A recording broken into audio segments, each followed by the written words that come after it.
Gente, boa tarde. Primeiro de tudo, agradecer aos mentores da casa por terem lembrado de mim, que foi através de algum encarnado, né? E que me dá essa oportunidade de reflexão em conjunto. Não é palestra, é um estudo compartilhado com vocês, porque é uma oportunidade de servir nos meus pensamentos, de reflexões de algum tempo, em lidar com essa doutrina maravilhosa de melhora para nós no dia a dia. Então, que nós consigamos estar plenos de raciocínio e de sentimento. Porque vamos falar hoje sobre o homem de bem, que é o item 3 do capítulo 17, Sede Perfeitos, do Evangelho segundo o Espiritismo. Interessante, logo quando eu comecei a pensar o que a gente vai comentar hoje, uns dias atrás lá com o grupo, né? Por que o homem de bem está dentro do capítulo Sede Perfeitos, né? Que perfeição é essa que a gente pode ter ainda num mundo de expiações e provas como a gente se encontra? Será que é possível a gente ser perfeito como nosso Criador? Isso a gente já pode dizer que não, porque nós somos perfectíveis, mas perfeitos como Ele, que se autocriou e que nos criou, é impossível. Mas uma possibilidade de viver uma vida plena nós temos. Podemos ser perfeitos no mundo de expiação e provas? Segundo a doutrina, sim. Dependendo da forma com que nós vamos lidar na nossa vida de relação, na nossa vida de reflexão e na nossa vida de conhecimento, a nossa perfeição pode ser bem melhorada e termos uma vida bem mais agradável. E aqui perfeição nos conclama Jesus. Então Jesus traz para nós.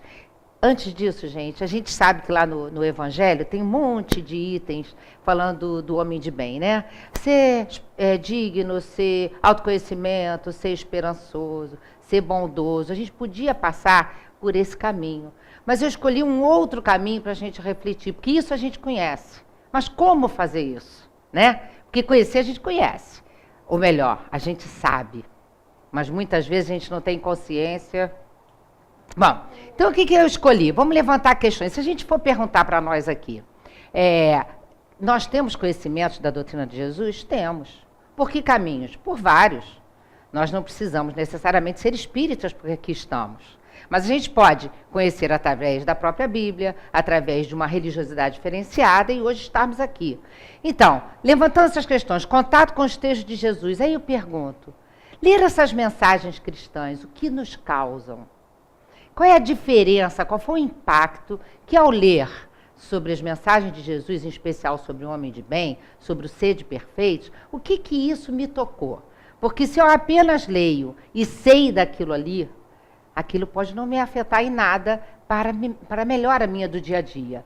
Então, a mensagem de Jesus, nós temos essa diferença do saber e tomar consciência. Será que nós sabemos ou tomamos consciência? Porque, por exemplo, nós sabemos que fumar faz mal. Muitos sabem que fumar faz mal, mas assim mesmo fumam. Sabemos que a maledicência faz mal, mas muitas vezes praticamos a maledicência. Sabemos que o beber nos tira o fluido energético vital, mas só uma vezinha, por que não? E assim a gente vai mais ou menos se auto-enganando, né? E vai tentando dar um jeitinho de driblar, dizendo, mas eu sou humano. Mas eu sei que diz isso lá na lei. Mas a consciência é quando há uma mudança interna. Porque quando a gente fala sobre o homem de bem, a gente sempre fala assim, fulano é um homem de bem, cicrano é uma mulher de bem, outro fulano lá é um homem de bem. Mas e nós? Costumamos buscar uma solução ou uma visão do outro, quando na verdade a mudança e o conhecimento verdadeiro do homem de bem é de dentro para fora. E aí a gente vem e diz, Jesus para nós, o verdadeiro espírita é aquele que se reconhece pelo esforço que ele faz no dia a dia, às 24 horas, de vencer as suas más tendências. Junto com isso, entra o homem de bem, que é aquele que tem realmente, saiu errado aqui, tá, gente? O que fazer para tomar consciência dessa mensagem? Aquele que realmente, pode passar, realmente é aquele que pratica a lei de justiça, de amor e de caridade. Ah, lindo! Mas como que a gente pode resolver isso no nosso dia a dia? Como praticar essa lei, né? Que caminhos a gente deve percorrer? Como alcançar esse resultado? Pode passar. Segundo Santo Agostinho, ele diz para nós que antes de mais nada a gente tem que interrogar a quem? A nós mesmos, né? Como é que eu estou levando o meu dia a dia? De que forma que eu estou me relacionando com os meus próximos, do próximo mais próximo ao próximo transeunte, né? Será que eu fiz todo o bem que era possível fazer naquele dia? E aí vem a questão, quais são as minhas intenções? Qual é a minha intenção? É eu viver melhor com os outros, esses outros que permeiam a minha vida em todas as searas e áreas que eu percorro, ou eu estar bem para poder compreender o outro, né? Será que eu me auto-engano? Será que eu tenho prazer em fazer o bem? Porque a gente ainda tem muito medo, né? O que acontece conosco? Quando a gente procura a felicidade possível, a gente põe uma série de condições. Porque a gente ainda tem expectativa daquilo que a gente faz. A gente tem muito medo de se frustrar. Então, quando nós vamos caminhando, está indo tudo muito bem, mas a gente cria uma expectativa sobre o amigo, sobre o não amigo, sobre o mais ou menos amigo. E o medo de se frustrar é tão grande, como diz Haroldo Dutra, diz assim, a gente começa a gostar só um pouquinho, a amar só um pouquinho. Porque se amar muito, vai ter risco de cair do alto. Eu vou sofrer, eu não quero sofrer. Quando, na verdade, isso é uma distorção secular que a gente vem trazendo de condicionamentos de ação e reação, e não de ação simplesmente pela ação no bem. Então, a gente está sempre tentando barganhar alguma coisa. Barganhar não de mau sentido. A intenção é a melhor, é estar bem. Mas o outro que não me deixa ficar bem, a gente não costuma dizer isso? O outro me deu, eu estava tão bem, o fulano veio dizer uma coisa para mim que me azedou o resto do dia. Então, o que é isso quando Jesus nos conclama a sermos perfeitos nesse mundo a partir da construção do homem de bem? Porque o homem de bem é uma construção. Aliás, tudo na nossa doutrina consoladora é uma construção, porque depende de nós. Não há regra, faça isso ou faça aquilo, né? Faça isso porque é bom, faça aquilo, não faça porque é pecado. Não existe. Existe, sim, o parâmetro do livre-arbítrio, da lei de amor, de justiça e de caridade. Amar ao próximo como a ti mesmo, não é isso? E façamos para o outro aquilo que gostaria que fizéssemos para nós. E aí não é diferente aqui, pode clicar.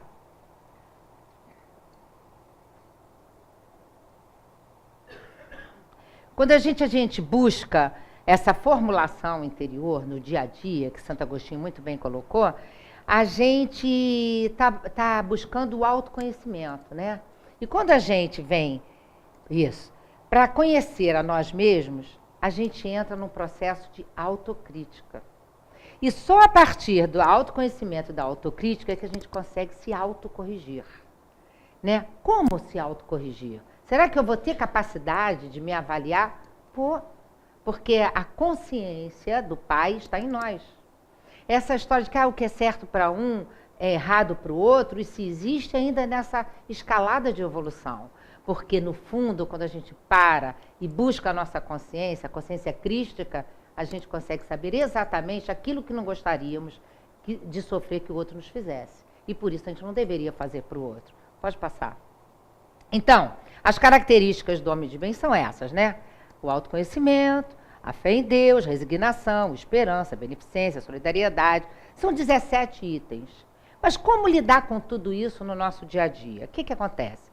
Nós temos, quando nós estamos com a vida em desacordo, a gente está com a vida fora de ordem, é porque os nossos pensamentos e sentimentos estão fora de ordem. Então, o que a gente tem que fazer? Buscar colocar esse nosso sentimento e o nosso raciocínio na ordem. Que ordem? Na ordem do amor, na ordem da compreensão, na ordem da esperança, na ordem da humildade. Maria José, isso é ótimo, mas como fazer isso? Né? Como? Aí um dia perguntaram ao Chico Xavier assim, Chico, qual é o homem, assim que você poderia dizer, mais rico? Né? Aí ele disse, é aquele que menos necessita. E qual é aquele mais pleno, mais conhecedor, de maior consciência da lei do Pai? Aí ele disse, é aquele que vive o dever. Aí responderam para ele, mas Chico, que vive o dever, isso é tão óbvio, está lá no Evangelho. Ele disse, pois é, meu filho, o Evangelho é tudo muito óbvio, o difícil é praticar. E realmente o difícil é praticar. Então, como é que a gente faz isso? Nós temos os bons espíritos, nossos mentores, que nos inspiram a todo momento na melhor forma de agir, tanto na dor quanto no prazer. Até às vezes mais no prazer, porque o prazer necessariamente não traz alegria, não é isso? Os prazeres que a gente busca ainda nesse mundo, do que a gente quer de imediatista, que somos ainda, de ainda muito consumistas e materialistas, e muitas vezes, a gente, pelo verniz social, a gente busca um prazer que na maior parte das vezes não nos traz alegria. Mas eles vêm nos intuindo, mas a gente resiste. E resiste, mas mesmo assim, a gente vai continuando e eles atrás de nós, perguntando o seguinte, passa aí, por favor.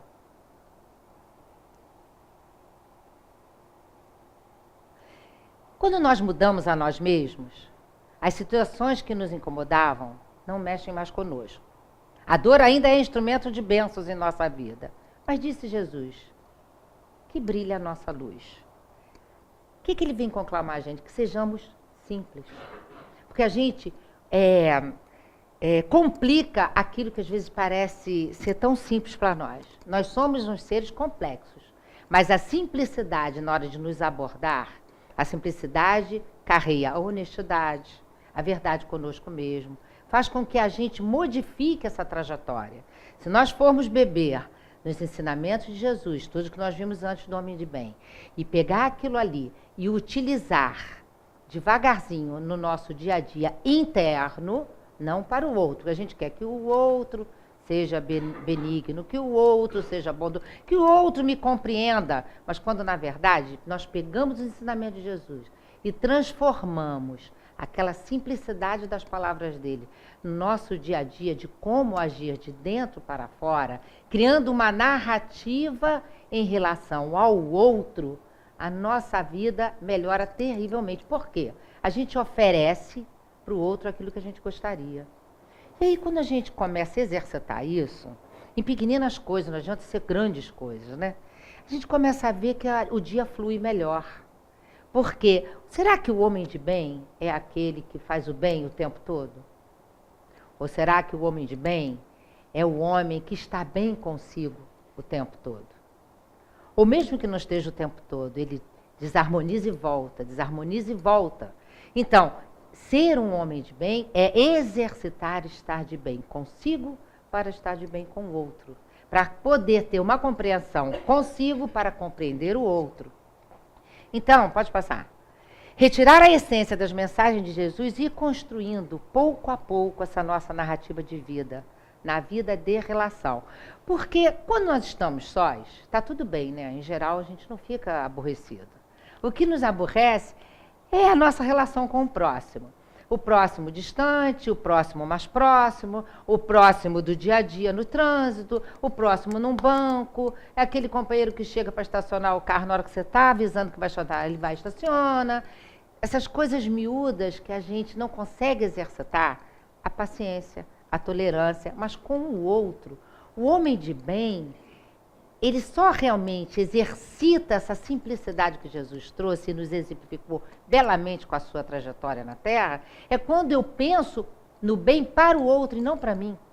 Porque quando eu penso no bem para mim, eu vou ser egoístico. O outro pensa para si, o outro pensa para si, e ninguém se entende. Clica, por favor. Então, o que eu estou fazendo para melhorar a vida do outro? Gente, eu achei isso fantástico, né? Como é que eu vou pensar no homem de bem assim? O que eu posso fazer para melhorar a vida do outro? Para eu realmente exercitar essa criação do homem de bem. Porque quando Jesus vem para nós e diz, amai ao próximo como a ti mesmo, é para a gente fazer ao outro que desejaríamos. E só assim a gente consegue ficar pleno. É difícil a gente, num primeiro momento de leitura, compreender isso. Mas quando a gente começa a exercitar e ver depois um bocadinho como é que Jesus mostrou na sua trajetória, um pouquinho mais à frente, a gente vai ter como concretizar isso. Clica, por favor. Oferecer qualidades que eu gostaria para mim aos companheiros que convivem comigo. Quais são as qualidades que eu gostaria para mim, né? E que eu vou oferecer? Eu gostaria que a pessoa fosse paciente, Eu gostaria que a pessoa me ouvisse até o fim, né? Eu gostaria que a pessoa, em momentos que eu não quero falar, só me dê um abraço e um beijo e abraça e diz, não, isso tem bom ânimo. Eu gostaria de ter uma pessoa que me ouvisse em alguns momentos, não dissesse nada, mas só me ouvisse.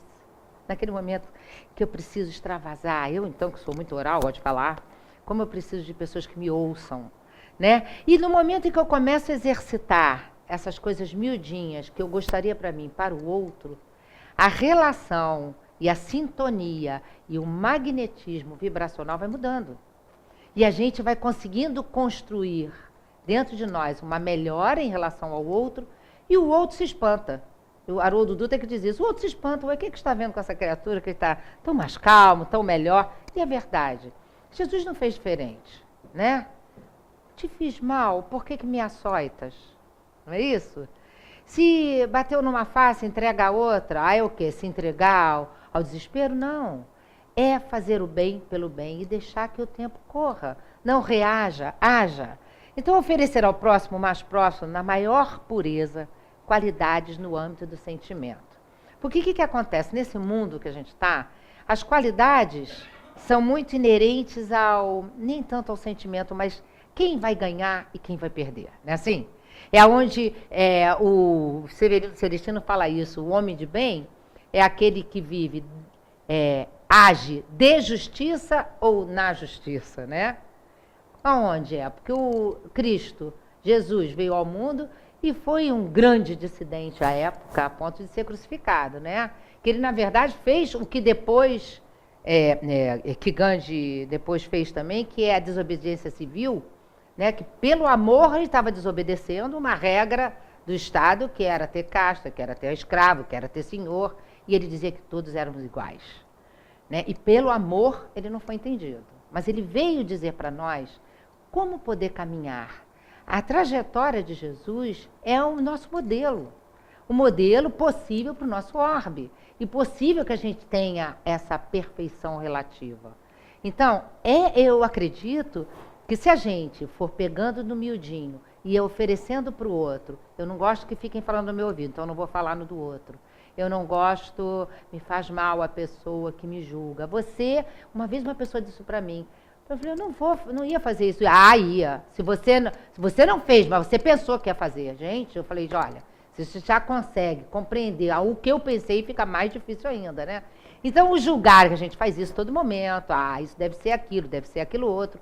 E se a gente conseguir, no miudinho, ir colocando para o outro o que a gente gostaria que fizesse com a gente, as coisas vão melhorando. Vamos lá. E aí, vamos lá pegar em Jesus. Então, para que brilhe a nossa vossa luz, e a gente vamos lá pensar sobre as lições grandiosas que Jesus nos trouxe. Um dia, Maria e Isabel conversavam sobre a preocupação que elas tinham com os filhos, né? Isabel, prima de Maria, isso está aqui em Boa Nova, Roberto de Campos. E Jesus tinha estado na igreja ortodoxa lá e tinha falado com fluência, e Maria temia por seu destino. Tinha medo, tinha receio do que poderia acontecê-lo. No dia seguinte, a prima veio visitar e elas conversando sobre os filhos. E ela muito angustiada, preocupada com a situação do menino, Jesus, e ela foi ao Eliezer pedir um trabalho para ele, porque para ele ver se... Na verdade, eu penso que Maria pensava assim, pelo que está aqui, vou mais ou menos enquadrar Jesus para ver se ele fica bem na fita, né? Para ver se ele caminha bem na situação, porque ela temia pelo amor que ela tinha ao filho, apesar de saber que ele era um filho diferente, um filho especial. E Isabel, do mesmo jeito, falava... Também fico cismada com João Batista, porque conversa com as pessoas, fala com os transeuntes, explica coisas que eu não sei de onde eles tiram. E assim, Maria ficou muito agoniada e conversou com José, na intimidade do casal, sobre a preocupação de Jesus e que havia pedido uma ajuda. No dia seguinte, Jesus chega a ela e disse, mãe, o que tu queres de mim? Sem ela ter dito nada. Eu estou dando testemunho do Pai. E a escola, melhor, quem vai escolher sou eu. E aí ele sai e vira-se para José e disse: pai, com toda a humildade, diz Humberto de Campos, pai, eu poderia te ajudar na carpintaria? E José aqueceu, disse que sim. E ali Maria conta que ele, com a mão lá nos materiais de trabalhar madeira, ele enchia de alegria e de sabedoria aquele lar. Então, quando Maria conta isso, Humberto nos diz isso, Jesus diz o quê? Eu escolho a escola, eu quero a simplicidade. Ele vem dizer para nós que a origem do homem não importa. O que importa? Importa a grandeza espiritual com que ele faça o que quer que seja. Ele nasceu numa manjedoura, ele foi filho de um carpinteiro. Em alguns momentos, quando ele estava ainda colocando suas palavras no mundo, olhava e dizia: esse não é o filho do carpinteiro? Ele nunca se incomodou com isso. Então, desde o início, ele veio mostrar que o homem de bem começa independente da sua origem. Seja rico, seja pobre, seja humilde. O que determina o ato do homem de bem é a grandeza espiritual com que ele pratica a sua relação no mundo. Seja com quem for, com seus parentes ou não parentes. E por isso ele disse: amai os vossos inimigos. É óbvio que amar os inimigos não é ter a mesma devoção daqueles que nos são caros, mas é não querer mal, é orar por ele, é pedir o melhor, que um dia se esclareça na sua própria consciência os passos bem dados ou os equivocados. A seguir, Jesus vem, nessa mesma situação, falando da família, a importância da família na educação do ser espiritual. Porque é na família, ele diz também aqui, na família que a gente aprende a primeira lição, que é o respeito. Respeitando aos pais, respeitando o espaço. É na família que a gente exercita a generosidade de um com o outro. O compartir, porque só tem um pão, vamos dividir, se são 5 filhos, 5 pedacinhos, mas todos comerão pão. Aprendemos a compartilhar. É na família que nós aprendemos que o mundo não é feito para nós. Que nós dividimos esse viver com tantos outros, na busca de crescimento de cada um de nós. Porque a evolução é codependente. Co-evolução no bom sentido. Codependência é péssima, tá, gente? Mas é co-evolução. Um evolui levando o outro, levando o outro, levando o outro, e a humanidade evoluindo, evolui o nosso mundo para outras categorias.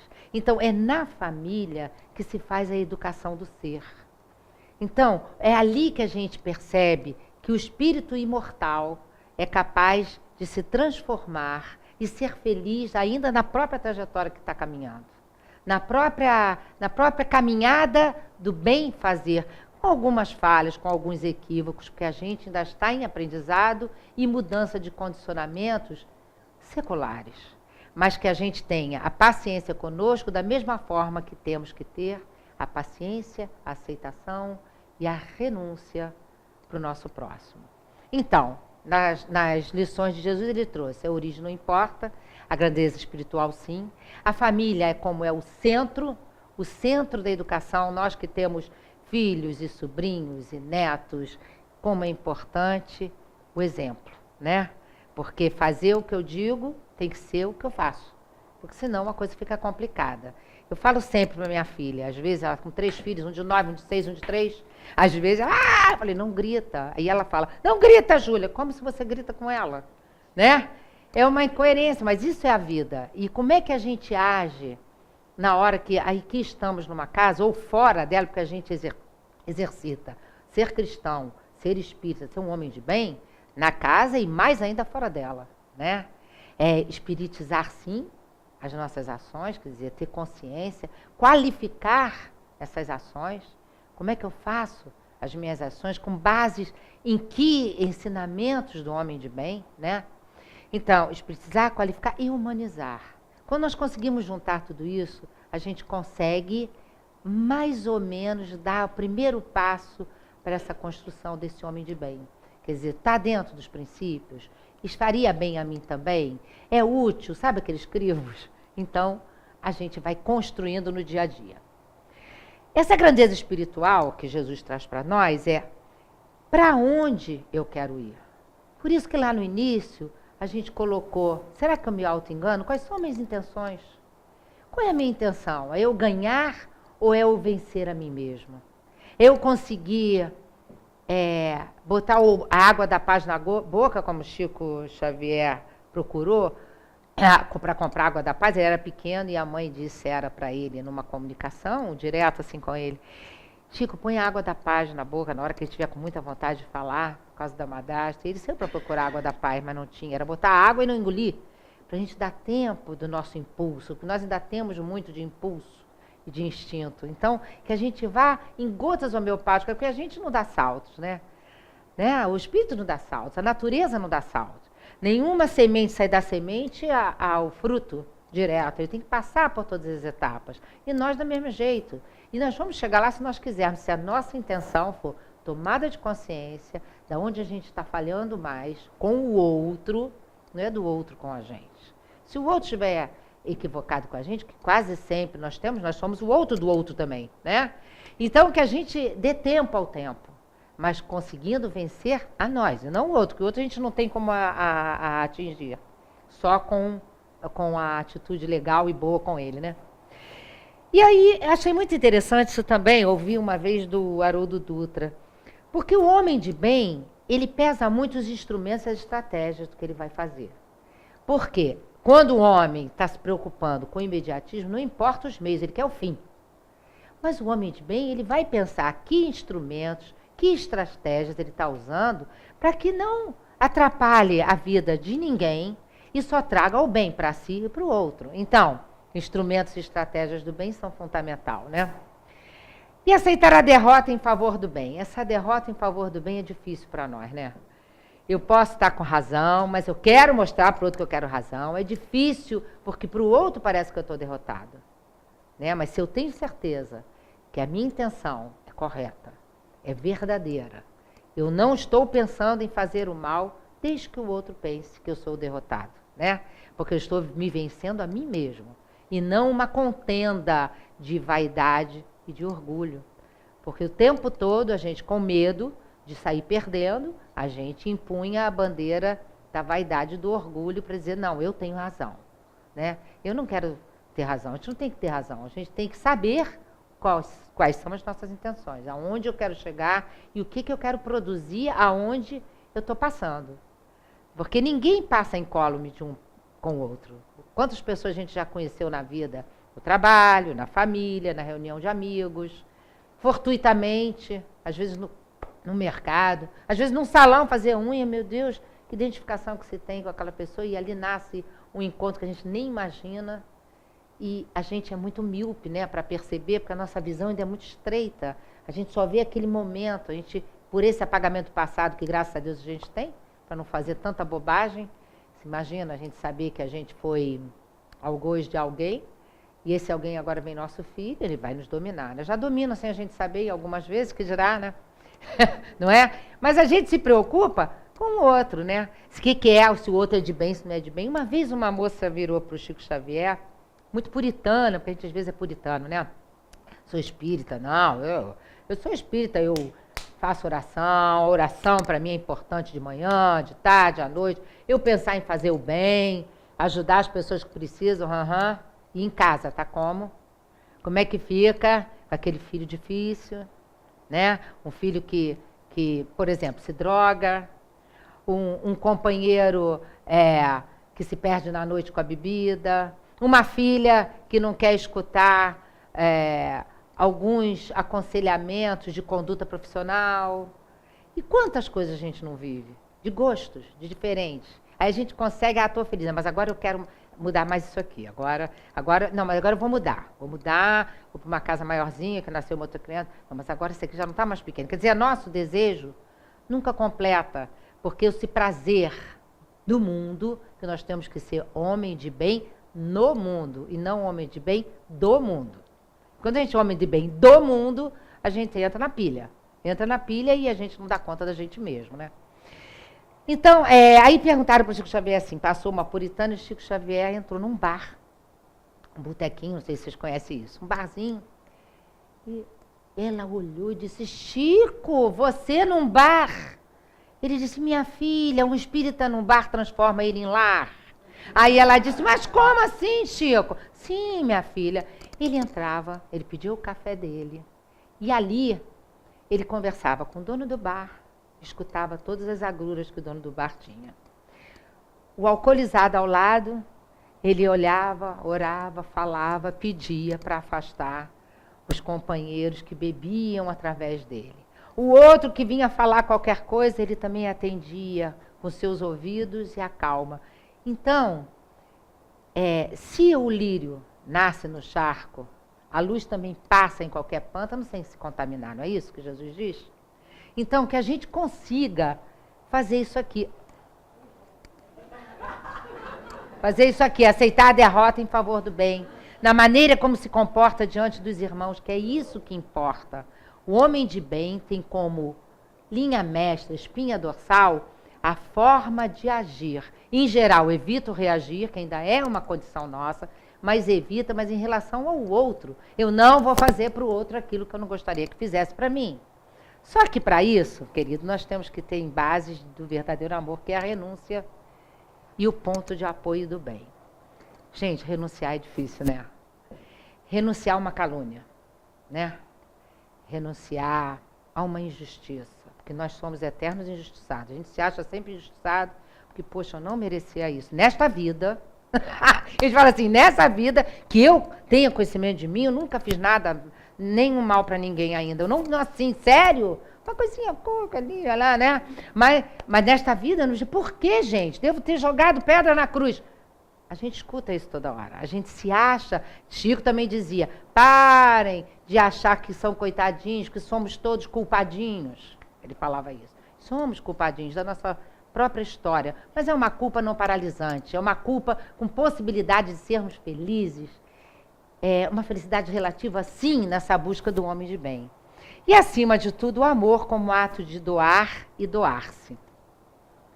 Emmanuel tem uma estrofezinha do Emmanuel que ele fala sobre os recursos materiais, mas no finalzinho ele só diz uma frase lapidar, né? Que tudo que nos pertence, na verdade, é aquilo que nós doamos ou aquilo que nós damos. E é quando a gente volta para a pátria do espírito e chega lá e escuta um doutor Inácio Bittencourt dizendo, olha, o que me valeu foram as caridades que eu fiz. Não foi palestra, não foi centro espírita, foram as caridades de compreensão do meu irmão. Seja o irmão que fosse. O irmão da minha casa, o irmão da rua, o irmão doente, o velho, a criança, o que fosse. Então, só o que nos serve de cartão de visita, nosso cartão de visita é o que nós doamos, o que nós damos de nós. Não, doar é diferente de dar, né? Doar, eu posso doar de mim. Doar é bem-estar. Provocar bem-estar. E aí Jesus vem e diz assim, quando Pedro questionou a ele, mas Senhor, na Boa Nova, por que o Senhor transformou a água em vinho? Se o vinho é uma coisa que as pessoas vão se embebedar. Aí ele diz, Pedro, que isso? Afaste essas palavras de mim. Você não sabe qual é a alegria que me dá em fazer um bem para amigos. Por isso que eu chamo vocês de amigos e não servos. Porque servos não sabem do seu Senhor e vocês sabem tudo de mim.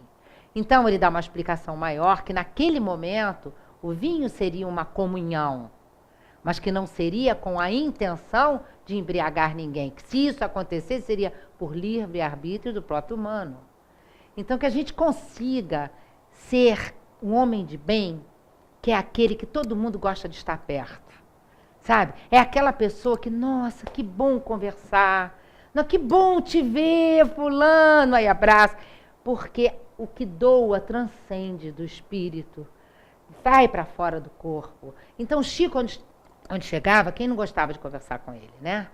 Divaldo, todo mundo quer correr atrás para conversar. E tantos outros, né? Madre Teresa, Irmã Dulce, por aí vai. E os anônimos, em milhões, que a gente não conhece, que a gente só pensa daqueles eminentes que aparecem, mas tem milhões de anônimos, já tem 5 minutos? Milhões de anônimos, deixa eu acabar, milhões de anônimos se doando. Pode passar, por favor. E aí Jesus disse, saibamos santificar a nossa afeição, proporcionando aos nossos amigos o máximo da alegria. Seja o nosso coração uma sala iluminada, onde eles se sintam tranquilos e ditosos. Gente, eu vejo o Chico Xavier aqui, né? Eu amo o Chico Xavier. Tenhamos sempre júbilos novos que os reconfortem. Nunca contaminemos a fonte da sua simpatia com a sombra dos nossos pesares. Joana diz isso. Para sermos alegres, temos que ter cuidado com o nosso próximo, né? Porque às vezes a nossa alegria vai para o excesso, chega na euforia, e a gente nem percebe, pelo nosso egoísmo, de repente a dor do irmão que está ao lado. Para sermos tristes também temos. Eu fui chamada a atenção há muitos anos atrás, estudando, jovem, quando eu nasci em casa, em lar espírita, né? A minha família toda era espírita, e eu sempre fui muito emotiva. E eu não entendia que de vez em quando me chamava a atenção. Para, está chorando muito. Mas como? Não posso chorar? Não, você não pode, equilibra a tua emoção. Emoção, você ser emotiva, você se emocionar, vir lágrimas é normal, mas você não pode abrir, porque você prejudica o trabalho que está sendo feito. Então, é realmente colocar a nossa vida em ordem, né? Então, o homem de bem é isso, é aquele que consegue ver a tua alegria sem falar, assim, sabe aquele amigo que a gente diz assim, fulano, eu hoje estou tão mal, minha filha, você nem sabe o que aconteceu comigo, aí fala mal pior, né? Fala dos seus pesares. A gente tem isso. Ou então o contrário, nossa, tá tão alegre, eu também, tem que contar a alegria lá do outro, que também teve. Então, não se contenta em estar com o outro como uma sala iluminada, como afeição. E isso, como é difícil praticar na família. Como é difícil praticar no grupo de amigos. Como é difícil praticar na casa espírita. A gente tem que pensar isso todo dia, toda hora. Então, as mais belas horas da vida são as que empregamos em amá-los, enriquecendo-lhes as satisfações íntimas. Então, meus irmãos, eu acho que para a nossa reflexão de hoje, cabe pedir a todos os mentores de cada um aqui presentes, dos encarnados e desencarnados, que possamos lembrar que nós podemos oferecer essa sala iluminada a partir do que realmente sentimos. Basta ser honestos com a gente mesmo. É o que eu sinto? É o que eu sinto. É o que eu posso dar? É o que eu posso dar, mas melhorando a cada dia no que eu dou, na minha vida de relação. Eu só vou conseguir conquistar essa trajetória de homem de bem quando eu penso em fazer o bem para o outro e não para mim. Tomara que a gente consiga exercitar isso nesses próximos dias, que fica mais ou menos fresquinho na cabeça da gente, e que a gente siga em paz, na paz de Jesus, com todos nós. Que assim seja.